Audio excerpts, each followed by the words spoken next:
The sound of galloping hooves echoed through the Montana wilderness as Beatrice Nichols clutched her 6-month-old daughter to her chest, the infant's cries muffled against her worn cotton dress. The year was 1878, and Beatrice had been running for 3 days straight, her body aching with exhaustion, her spirit nearly broken. But she couldn't stop. Not when they were still behind her, determined to take the one thing she had left in this cruel world, her baby girl. Beatrice had lost her husband to typhoid fever just 2 months after little Emma was born. Without family or means to support herself in the mining town where they'd settled, the local authorities had deemed her an unfit mother. The sheriff and town council had decided her child would be better placed with a proper family, specifically the wealthy banker's wife, who had been unable to bear children of her own. "We're going to be all right, sweet girl," Beatrice whispered, though she wasn't sure how much longer she could keep riding. Her stolen horse was tiring, and the provisions she'd hastily packed were nearly gone. As the sun began to set behind the jagged mountain peaks, Beatrice spotted a thin plume of smoke rising in the distance. Civilization, or at least some form of human dwelling. It could mean help, or it could mean more danger. She had no way of knowing, but with nightfall approaching and temperatures dropping, she had little choice. The smoke led her to a small, sturdy cabin nestled in a clearing among tall pines. A corral with 3 horses stood to the side, and a barn was positioned behind the main structure. Signs of a life carefully built in the wilderness, Beatrice approached cautiously, her heart pounding. Before she could decide whether to announce herself or observe from a distance, the cabin door swung open. A tall man stepped out, rifle in hand, his expression wary. "That's far enough," he called out, his voice deep and firm. "State your business." In the fading light, Beatrice could make out his features' strong jaw covered in several days' worth of stubble, keen eyes that missed nothing, broad shoulders that spoke of hard physical labor. He wore simple clothes, a worn cotton shirt, canvas pants, and a weathered leather vest. No badge, at least, which gave her some small relief. "Please," Beatrice said, her voice hoarse from disuse and fear. "I need help. We need help." She shifted slightly, revealing the bundle in her arms.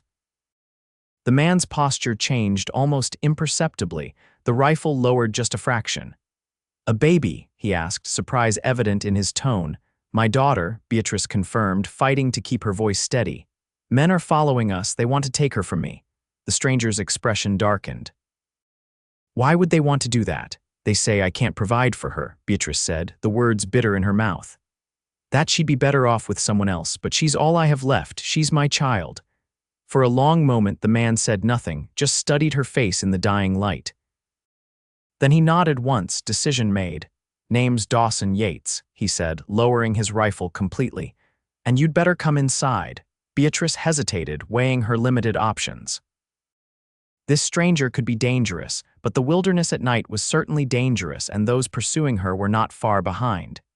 The baby fussed, and her decision was made. "Beatrice Nichols," she said, urging her tired horse forward, "and this is Emma."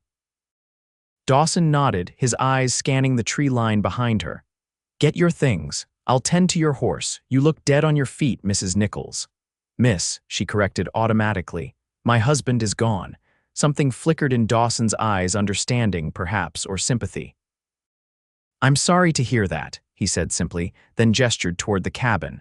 "Go on inside. There's stew on the stove."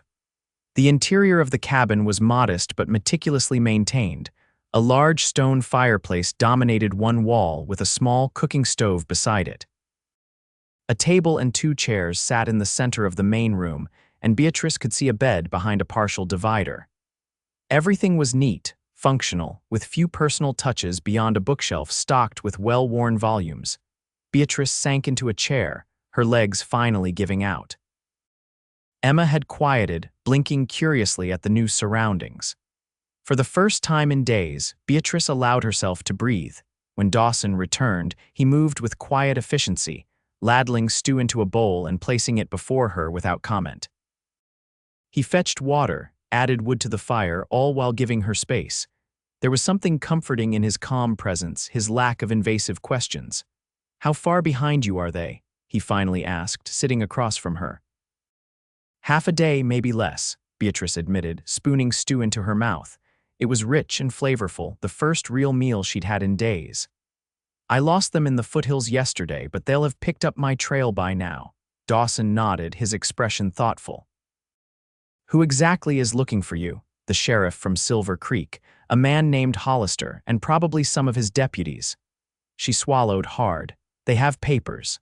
Legal documents saying Emma would be better served with the banker's family. The Burtons, Dawson said, surprising her with his knowledge. Franklin Burton and his wife Elizabeth. You know them? Beatrice asked, suddenly wary again. I know of them, he clarified. I ride into Silver Creek for supplies every few months.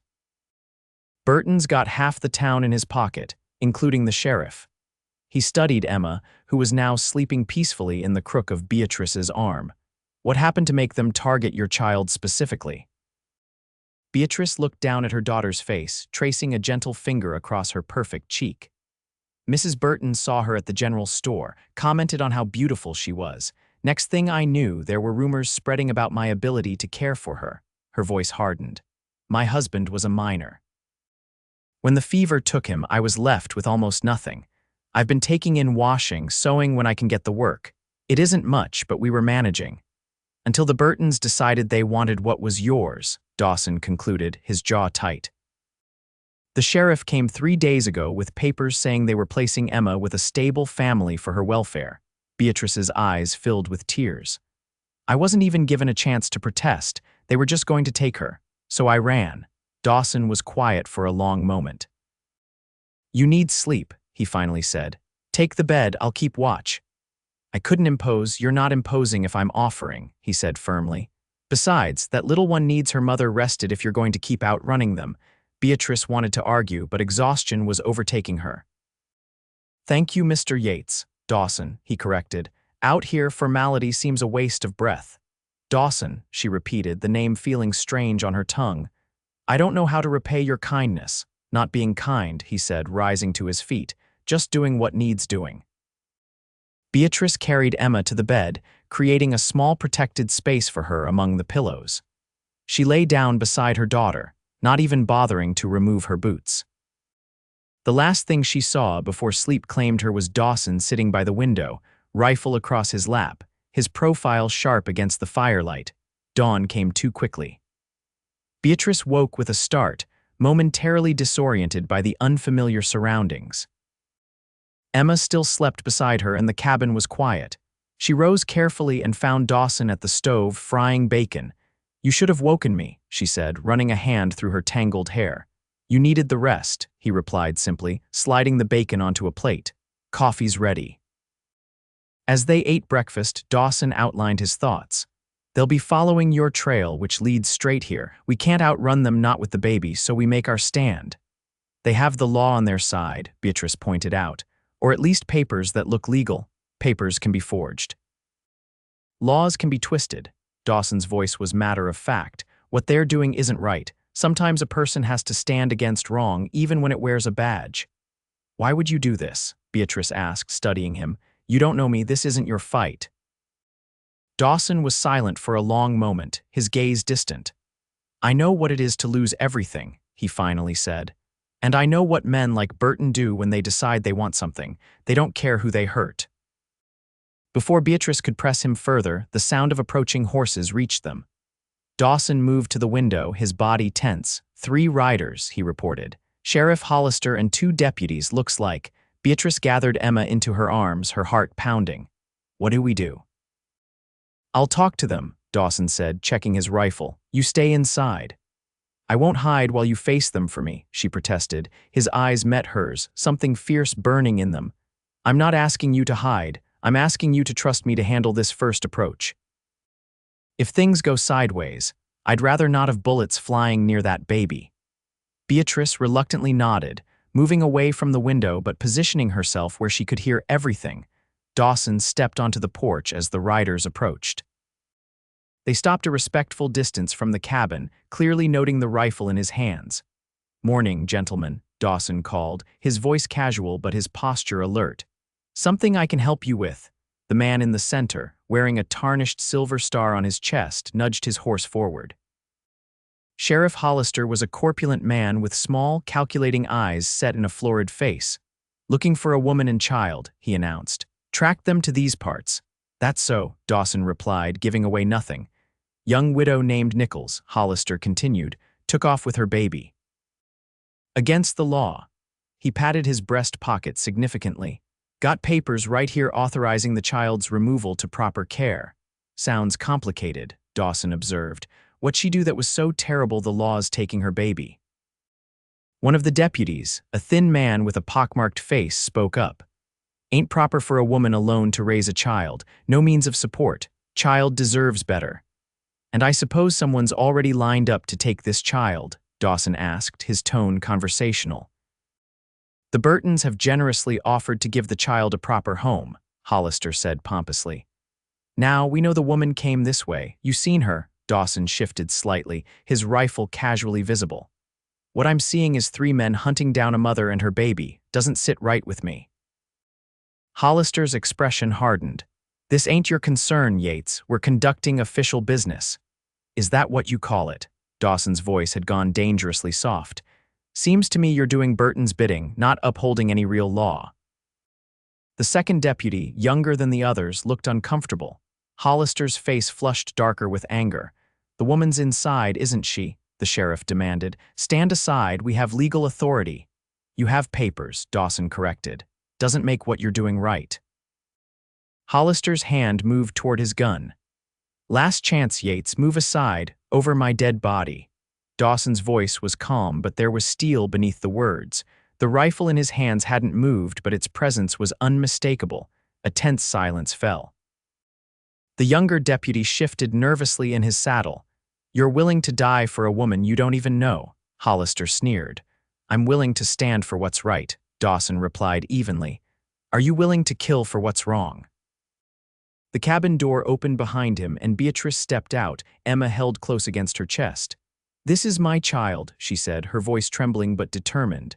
"My husband died, but I'm caring for her. I have that right." "The law says different," Hollister snapped. "Your papers say different," Dawson corrected. "But I'm guessing if we rode to the territorial judge in Helena, he might have something to say about a sheriff seizing a child to give to the richest man in the county." The younger deputy looked at Hollister. "Sheriff, maybe we ought to—" "Shut up, Jackson," Hollister snarled. His eyes narrowed as he assessed the situation. 3 armed men against 1, but Dawson's reputation as a marksman was well known in these parts, and while the sheriff was many things, a fool wasn't one of them. "This isn't over," Hollister finally said, though his hand moved away from his gun. "Burton won't take this lying down." "Burton's welcome to come speak to me himself," Dawson replied steadily, "but he'd best leave his hired guns at home when he does." With a last venomous glare, Hollister wheeled his horse around. The deputies followed, the younger one glancing back uncertainly. Only when the riders had disappeared from view did Dawson's stance relax slightly. He turned to Beatrice, who stood pale but resolute on the porch, her daughter clutched protectively to her chest. "They'll be back," she said softly. "Yes," Dawson agreed, "but next time we'll be ready." Over the next 2 days, Dawson and Beatrice prepared for the inevitable. He reinforced the cabin windows, cached supplies in the root cellar, and devised escape routes should they be needed. Beatrice helped where she could, tending to Emma, cooking meals and learning the layout of the surrounding land. In the quiet evenings, they talked. Beatrice spoke of her life before her childhood in Ohio, meeting her husband Thomas at a church social, their decision to seek their fortune in the Montana Territory.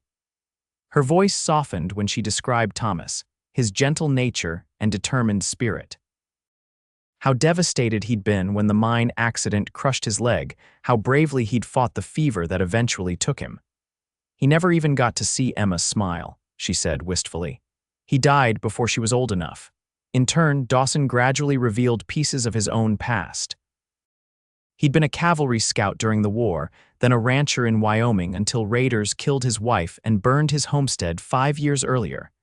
He drifted westward, eventually settling in this remote cabin. "Why here?" Beatrice asked one evening as they sat before the fire. Emma slept peacefully in a makeshift cradle Dawson had fashioned from an old wooden box. Seemed as good a place as any, he replied with a shrug. Few neighbors to bother me, good hunting, clean water. Beatrice studied his profile, the strong lines of his face softened by the firelight. You didn't want to start over, find another wife, have children, his hands stilled on the rifle he was cleaning. Didn't see the point. Rebecca was, she was everything. He set the weapon aside. What about you? You're young still, you could remarry. Perhaps someday, she said softly. But for now, Emma is my life. All I want is to keep her safe, give her a good upbringing. Dawson nodded. That's worth fighting for.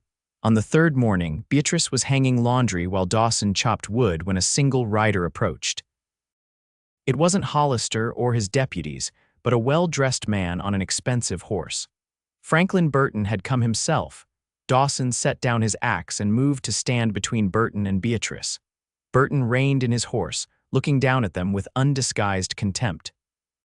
So this is where the thief has hidden herself, he said, his voice cultured but cold. Mr. Burton, Beatrice acknowledged, coming to stand beside Dawson. I've stolen nothing. You've denied my wife her chance at motherhood, Burton replied, his eyes fixed on the cabin where Emma napped. Elizabeth has set her heart on that child. That child has a mother, Dawson stated flatly. Her name is Beatrice Nichols. Burton's gaze shifted to Dawson, assessing. This isn't your concern, Yates. I'm prepared to be generous. Name your price for stepping aside. Dawson's expression hardened. There's not enough money in all of Montana to make me stand aside while you steal a child from her mother. It's not stealing when the law approves, Burton insisted, patting his jacket pocket much as Hollister had done. I have the papers right here, signed by Judge Wilson himself. Wilson. Dawson's eyebrows rose. The same Wilson whose mining investments you backed last year. That doesn't sound like a conflict of interest at all. Burton's face flushed with anger. You're making a powerful enemy, Yates. Wouldn't be the first time, Dawson replied evenly. Burton's gaze returned to Beatrice. Think of the child, Mrs. Nichols. What kind of life can you offer her? My wife and I can give her everything: education, fine clothes, a future. You can give her everything except a mother's love, Beatrice replied, her voice steady despite her fear. Emma is my daughter. Nothing you offer will change that. Burton's expression hardened. The sheriff will return with more men this time. You can't win. Maybe not, Dawson conceded, but we can make it costly enough that you'll have to ask yourself if it's worth it. The banker studied them both for a long moment, calculation in his cold eyes. 3 days, he finally said. You have 3 days to reconsider. After that, I won't be responsible for what happens. He turned his horse and rode away without another word. He means it, Beatrice said softly once Burton was out of earshot. He'll bring men, they'll take Emma by force. Dawson watched the retreating figure. Then we won't be here when they come. That evening, as they ate a simple supper of rabbit stew, Dawson outlined his plan. There's a place about 2 days' ride from here. Small settlement called Cottonwood Creek. Friend of mine lives there, Joshua Reed, former judge. He'll know if Burton's papers are legitimate, and if they're not, he'll help us fight them legally. And if they are legitimate? Beatrice asked, fear making her voice tight. Dawson's eyes met hers across the table. Then we keep riding. Territory's big, plenty of places a mother and child could start fresh. You'd leave your home, for us. The question hung in the air between them. This is just a cabin, Dawson said quietly. Hasn't been home for a long while. They set out before dawn the next morning, traveling light but prepared for a journey. Dawson led them on deer trails and old Indian paths, avoiding the main routes where Burton's men might be watching. Emma, bundled securely against Beatrice's chest, seemed to sense the gravity of their flight and remained unusually quiet. By nightfall, they had covered nearly 20 miles of rough country. They made camp in a sheltered ravine, far from any established trails. As Beatrice fed Emma, Dawson built a small, nearly smokeless fire and prepared a modest meal from their provisions. Where did you learn to move like this? Beatrice asked as she watched him efficiently setting up their camp. So quietly, I mean, reading the land. Spent time with the Crow after the war, he explained. Scouting for the army, they taught me more than any military training ever did. You've lived quite a life, she observed. A ghost of a smile crossed his face. Some would just call it unsettled. Is that what you call it? He considered the question as he stirred their dinner. Never thought much about putting a name to it, just been following whatever path seemed clear at the time. And now, what path are you following now? Dawson's eyes met hers across the fire, something unspoken passing between them. Right now, I'm just trying to get you and Emma to safety. But there was more to it than that, and they both knew it. In the days they'd spent together, something had shifted between them. A connection had formed, tentative but undeniable. Beatrice found herself watching Dawson when he wasn't looking, the careful way he handled Emma, the quiet competence in everything he did, the rare smile that transformed his solemn features. For his part, Dawson seemed increasingly protective of both mother and child, not merely out of duty, but from a deeper sentiment he wasn't ready to name. They reached Cottonwood Creek late the second day. It was a modest settlement, a dozen buildings clustered around a main street, with scattered homesteads visible in the surrounding countryside. Joshua Reed's place was on the outskirts, a well-maintained cabin with a small barn and corral. Reed himself proved to be a wiry man in his 60s, with sharp eyes and a shock of white hair. He welcomed them warmly, particularly after Dawson explained their situation. Franklin Burton, Reed spat, examining the papers Dawson had taken from Burton during their confrontation. Man's been buying up half the territory, including judges and lawmen. The former judge studied the documents more carefully. These are a sham. Oh, they look official enough, but there's no legal basis for removing a child from its mother without evidence of mistreatment or inability to provide basic necessities. So Emma is legally mine? Beatrice asked, hope rising in her voice. Without question, Reed confirmed. But Burton has influence. He won't give up easily. What would you advise? Dawson asked. Reed considered for a moment. Stay here tonight. Tomorrow we'll ride to Helena. I still have friends in the territorial capital. We'll file a formal complaint and get these fraudulent papers invalidated. That night, with Emma settled in a proper cradle borrowed from a neighbor and Reed retired to his room, Beatrice and Dawson sat on the porch, watching the stars emerge in the vast Montana sky. Thank you, Beatrice said softly, breaking the comfortable silence. For everything. Most men wouldn't have done what you did. Most men haven't seen what power does to those who abuse it, Dawson replied. Burton thinks his money entitles him to whatever he wants. Someone needs to show him otherwise, even so. She reached over, her hand covering his where it rested on the porch rail. You've risked everything for us. Dawson looked down at their hands, then slowly turned his palm up, his fingers interlacing with hers. Hasn't felt like a risk, he admitted. Feels like the first right thing I've done in years. Beatrice's heart quickened at his touch, at the quiet intensity in his voice. And after Helena, what then? That depends, he said, his eyes meeting hers in the moonlight. On what? On what you want, Beatrice. His voice was soft but sure. For you and Emma. The moment stretched between them, full of possibility. Slowly, as if drawn by some invisible force, they leaned toward each other. The kiss was gentle, tentative, a question rather than a declaration. When they pulled apart, Beatrice saw in Dawson's eyes the same wonder she felt. I never expected this, she whispered. Neither did I, he admitted. But here we are. The journey to Helena took 3 days. Reed had arranged for a wagon, making the travel easier on Emma. As they approached the territorial capital, Beatrice couldn't help but be impressed by the bustling activity. Helena had grown prosperous from the gold mines in the surrounding hills, and its streets were lined with substantial buildings of brick and stone. Reed led them directly to the office of Judge William Thompson, a stern-faced man with a reputation for impartiality. After reviewing Burton's fraudulent papers and hearing their story, the judge's expression darkened with anger. This is a clear abuse of legal procedure, he declared. I'll issue an order invalidating these documents immediately. Mrs. Nichols, your daughter is legally and rightfully yours. No one can take her from you on these grounds. Relief washed over Beatrice, bringing tears to her eyes. Dawson's hand found hers, squeezing gently in silent support. What about Burton? Reed asked. And Sheriff Hollister? They should face consequences for this. Judge Thompson nodded grimly. I'm issuing a summons for both men to appear before this court on charges of falsifying legal documents and abuse of authority. Mr. Burton's influence may be substantial in Silver Creek, but it doesn't extend to my courtroom. As they left the courthouse, official papers in hand declaring Beatrice's full parental rights, she felt a weight lift from her shoulders. Emma was secure. No one could legally take her away. "What will you do now?" Reed asked as they prepared to return to Cottonwood Creek. "Silver Creek might not be safe for you, even with these papers. Burton won't take this humiliation lightly." Beatrice looked at Dawson, a question in her eyes.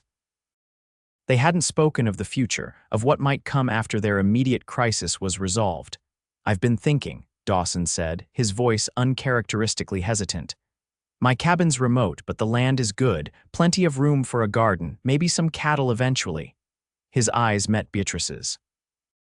"It could be a home, for both of you, if you wanted." Beatrice's heart swelled. "Are you asking us to stay with you, Dawson?" "I'm asking for more than that," he said quietly. "I know it's soon. Too soon, maybe, but these past days have shown me something I thought I'd never find again." He took her hands in his. "I'm asking if you'd consider building a life with me, you and Emma." Reed tactfully moved away, giving them privacy. Beatrice looked into Dawson's eyes, seeing the sincerity there, the hope. "Emma needs a father," she said softly. "And I." She hesitated, then found her courage. "I find myself needing you." The smile that transformed Dawson's face was like sunrise breaking over the mountains. "Is that a yes?" "It's a beginning," Beatrice replied, returning his smile. "We have time to figure out the rest." They spent another week in Cottonwood Creek, making preparations. News arrived that Burton and Hollister had been served with their summons, and that the territorial governor had dispatched a special investigator to look into corruption in Silver Creek. During this time, Dawson and Beatrice grew closer, learning each other's habits and histories, finding in their shared challenges a bond that deepened with each passing day. Emma, too, had formed an attachment to Dawson, her tiny face lighting up whenever he entered a room. "She loves you," Beatrice observed one evening as Dawson gently rocked the baby to sleep. "Easy to love her back," he replied, his voice soft with wonder as he gazed down at the child in his arms. "Never thought I'd have this chance again. To be a father," he nodded, "after Rebecca died. I closed that door, thought it was better that way." "And now?" Beatrice asked. Dawson's eyes met hers. "Now I'm thinking that sometimes life gives you a second chance if you're brave enough to take it." They returned to Dawson's cabin to find it undisturbed. Burton and his men had evidently decided to cut their losses in the face of judicial scrutiny. Over the coming weeks, they settled into a routine, Dawson working the land and hunting, Beatrice managing the cabin and caring for Emma. One morning in late summer, as dawn painted the mountains gold, Dawson asked Beatrice to walk with him. He led her to a ridge overlooking a broad valley where wildflowers carpeted the meadows and a clear stream wound its way through stands of aspen. "I bought this land 5 years ago," he told her. "Been meaning to build here someday." "It's beautiful," Beatrice said, taking in the breathtaking view. "I was thinking," Dawson continued, his voice steady but his eyes revealing his nervousness, "that it might be a good place for a proper house. Room for Emma to grow, maybe room for more children someday." Beatrice's breath caught. "Dawson." He took her hands in his. "I love you, Beatrice, you and Emma both. I know we haven't known each other long, but I'm certain of what I feel. I want to be your husband if you'll have me. I want to be Emma's father in truth, not just in practice." Tears filled Beatrice's eyes. "Yes," she whispered. "Yes to all of it." They were married 2 weeks later in Cottonwood Creek, with Joshua Reed officiating and Emma cooing happily in a new dress sewn by the local seamstress. The ceremony was simple, but the joy that filled the small church was profound. That evening, as they stood on the porch of their cabin now truly their home, Beatrice leaned against her husband's shoulder, Emma sleeping peacefully in her cradle inside. "I never expected any of this," she admitted. "When I fled Silver Creek, I was just trying to survive, to keep Emma safe." Dawson's arm tightened around her waist. "Life has a way of surprising us." "That day you stood up to Hollister," Beatrice said. "When you said over my dead body, did you mean it?" "Every word," Dawson replied without hesitation. "Some things are worth standing for, no matter the cost." Beatrice turned in his arms, looking up into the face of the man who had become her protector, her partner, her love. "I'm glad it didn't come to that." "So am I," he said with a smile. Turns out I had a lot more living to do. In the year that followed, they built their new house in the valley. It was larger than the cabin, with room for their growing family, for Beatrice was expecting their child by the time the roof was completed.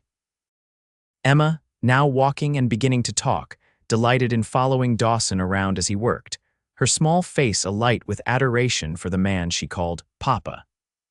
News reached them that Franklin Burton had been forced to resign from his bank following the investigation into corruption in Silver Creek. Sheriff Hollister had lost his badge. Justice, slow but certain, had prevailed on a crisp autumn day. As golden leaves fell from the aspens surrounding their home, Beatrice gave birth to a son. They named him Thomas after her first husband, a tribute to the man whose love had given her Emma. "He would approve, I think," she told Dawson as he held his son for the first time, his expression a mixture of awe and profound joy. "Of you, of us." "I hope so," Dawson replied solemnly.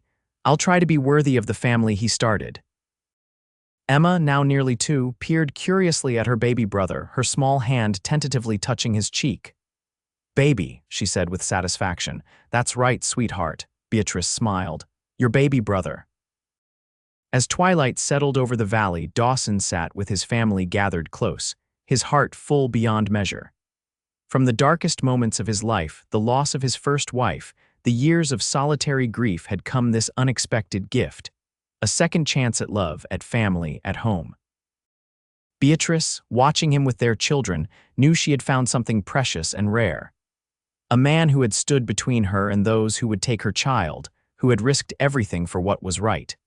A man who had opened his heart to love again, despite the scars of his past. Outside, the first stars appeared in the darkening sky. Inside, in the warm glow of the hearth, a family forged in adversity looked toward a future bright with promise. Emma, secure in her mother's arms, would grow up knowing only love and protection.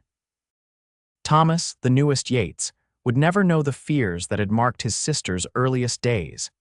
And Beatrice and Dawson, who had found each other in the midst of crisis, would build their life together day by day, season by season, their bond strengthening with each challenge faced and overcome.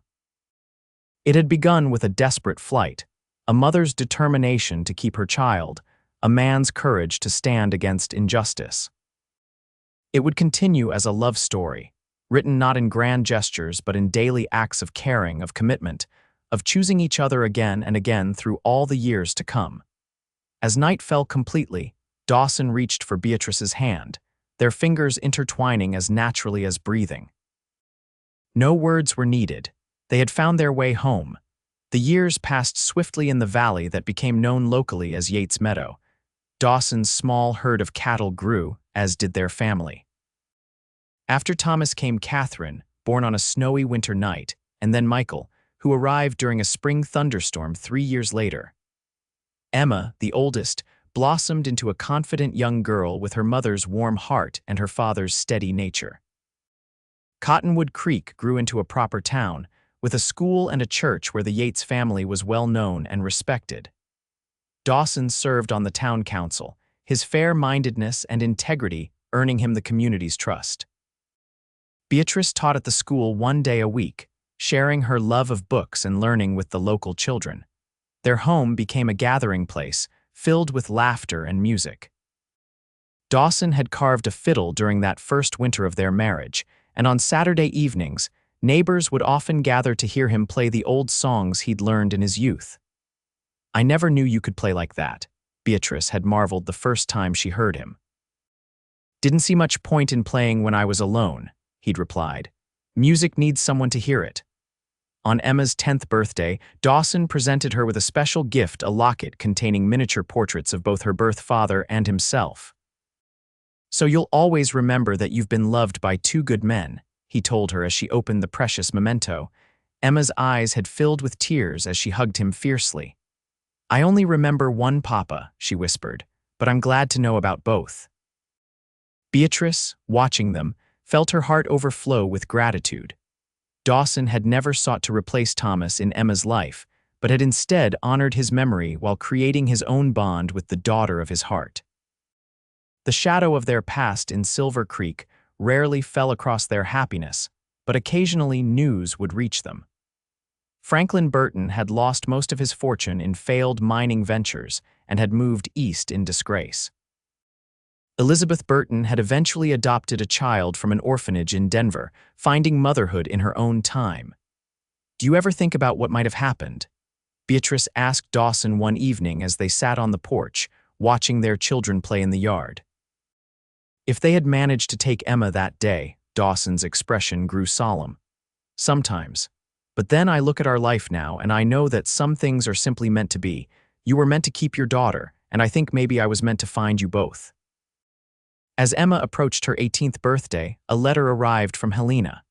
Joshua Reed had passed away, leaving his legal library to Dawson and a sum of money to Emma for her education. "He remembered us after all these years," Beatrice marveled, reading the lawyer's letter. "Some bonds don't fade with time," Dawson observed. Reed understood what family means. Emma, now a thoughtful young woman with dreams of becoming a teacher, was touched by the bequest. "I barely remember him," she said, "but without him, our family might never have happened." "Life turns on such moments," Beatrice agreed, exchanging a glance with Dawson. "Small choices that lead to everything that matters." On a golden afternoon in late summer, nearly 18 years after Dawson had first stood between Beatrice and those who would take her child, they gathered for a family portrait. The photographer from Cottonwood Creek set up his equipment in front of their home, arranging them carefully. Dawson and Beatrice seated, their 4 children surrounding them, the mountains rising majestically in the background. "A beautiful family," the photographer commented as he prepared his camera. Beatrice, her hand in Dawson's, thought about the long journey that had brought them to this moment. The fear and desperation of those early days seemed distant now, like a story that had happened to someone else. What remained was the love that had grown from those difficult beginnings, strong, steady, enduring. "Hold still now," the photographer instructed. "This moment will last forever." As the camera captured their image, freezing this single instant in time, Beatrice looked at the faces of her loved ones. Emma, poised on the threshold of adulthood; Thomas, so like his namesake in his gentle spirit; Catherine, with her quick mind and quicker smile; Michael, the image of his father. And Dawson beside her, his face lined now with the years, but his eyes still holding that same steady light she had first trusted on a desperate day long ago. "Over my dead body," he had said. A promise made and kept, not just in that moment of crisis, but every day since, a commitment to protect what mattered most, to stand firm against whatever threats might come. What had begun as defiance had transformed into devotion. What had started as sanctuary had become home. And the family created in that crucible of courage and determination had flourished in the fertile ground of love. As the sun began its descent behind the mountains, painting the valley in hues of gold and crimson, Beatrice knew with absolute certainty that they had found something rare and precious. Not a perfect life, for no life is without its hardships and sorrows, but a true one, built on choice and commitment and the daily decision to love.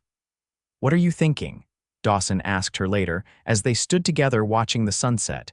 Beatrice smiled, leaning into his embrace. "I'm thinking that sometimes the hardest journeys lead to the most beautiful destinations." Dawson's arms tightened around her. "I'd travel any road with you," he said simply. "Always." And in those words lay the essence of their story, not just of how they began, but of how they had chosen, day after day, year after year, to continue. Through joy and sorrow, through the ordinary and extraordinary moments that comprised a life shared, they had built something that would endure. In the wild and often unforgiving landscape of the Montana Territory, they had created an oasis of love and belonging. And in doing so, they had proved that family was not merely a matter of blood or law, but of heart and choice and unwavering commitment. As night fell over the valley they called home, stars emerged one by one in the vast Montana sky. Inside, lamps were lit, children's voices called out good nights, and the house settled into the peaceful rhythms of evening. Beatrice and Dawson lingered outside a moment longer, their hands clasped, as they had been on that first night when possibility had sparked between them. No words were needed now. After nearly 2 decades together, they had learned to read each other's silences, to communicate in the language of shared history and abiding love. The journey that had begun in fear had led them here, to this moment of quiet contentment. And though neither could know what the future might hold, they faced it together, secure in the knowledge that whatever came, they would meet it as they had met everything else side by side, hearts aligned, a family forged in courage and sustained by love. In the end, that was the greatest legacy of that long-ago confrontation, not just that a child had been saved, but that a family had been born.